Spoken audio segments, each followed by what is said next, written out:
There's a pattern in history that has destroyed three global superpowers in the last 500 years. And right now in 2025, the United States is following that exact same pattern stage by stage, decision by decision, almost like we're reading from the same script that led to catastrophe every single time before. In 1590, Spain was the richest empire on earth.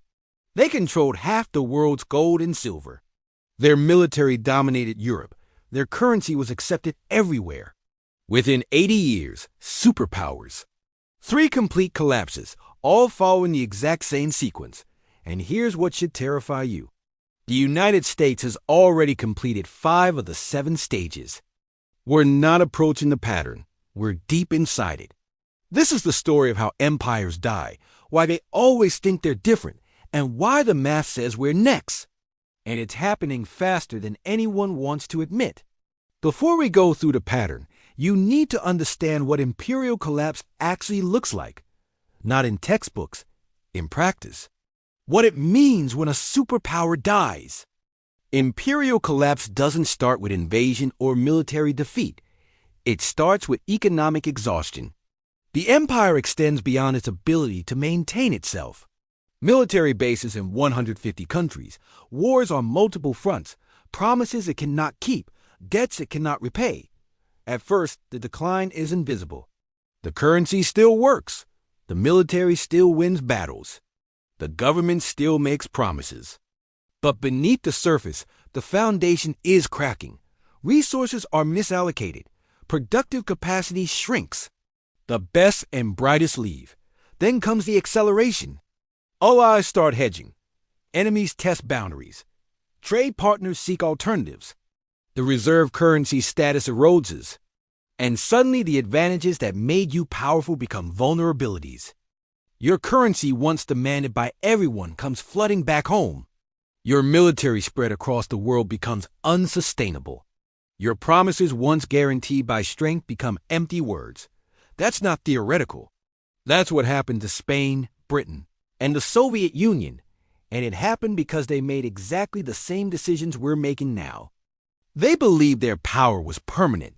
They overextended militarily. They debased their currency.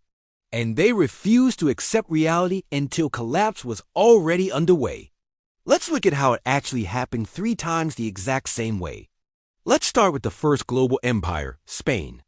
1500s to 1600s. This is the original blueprint.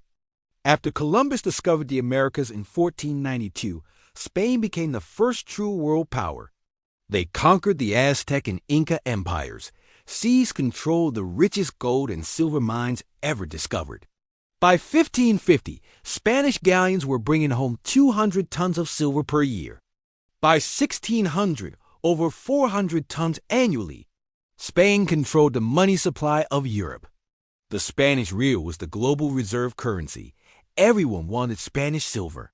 And this is where the pattern begins with a country that controls the money of the world and believes that makes them invincible.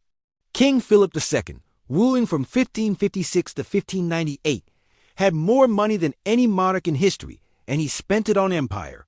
Stage 1, military overextension.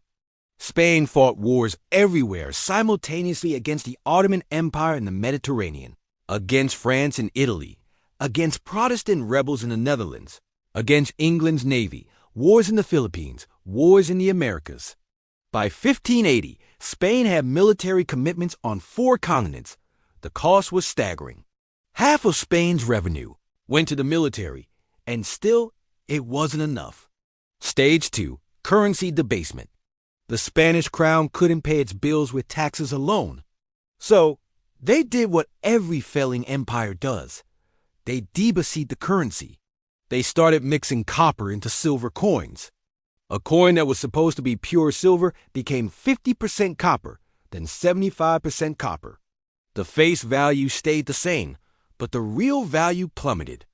By 1600, Spanish silver coins contained barely any silver. Merchants stopped accepting them at face value. Inflation exploded. Stage 3, debt spiral. Spain borrowed constantly from Italian bankers, from German bankers, from anyone who would lend. By 1557, Less than 20 years in the Philips reign, Spain declared bankruptcy. They defaulted on their debts, restructured, and kept borrowing. They declared bankruptcy again in 1560, again in 1575, again in 1596, 4 bankruptcies in 40 years. Each time they promised reforms. Each time they went right back to borrowing and spending. Stage 4, loss of productive capacity. Here's what people don't understand about Spain's collapse. They had all the gold and silver in the world, and it destroyed them. Because when you have unlimited money, you stop producing. Why grow food when you can import it? Why build ships when you can buy them? Why innovate when you can just spend? Spanish nobility considered work beneath them. Manufacturing declined. Agriculture stagnated. All the wealth flowed to importing goods from other countries. The gold and silver that came from the Americas went straight back out to pay for French wine, Italian silk, Dutch goods. Spain became a conduit. Wealth flowed through them, but none of it stayed. By 1600, Spain was producing almost nothing.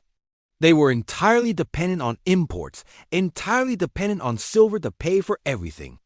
And when the silver mines began to deplete when production dropped, the entire system collapsed. Stage 5, social decay. With the economy failing, crime exploded. Beggars filled the streets of Madrid.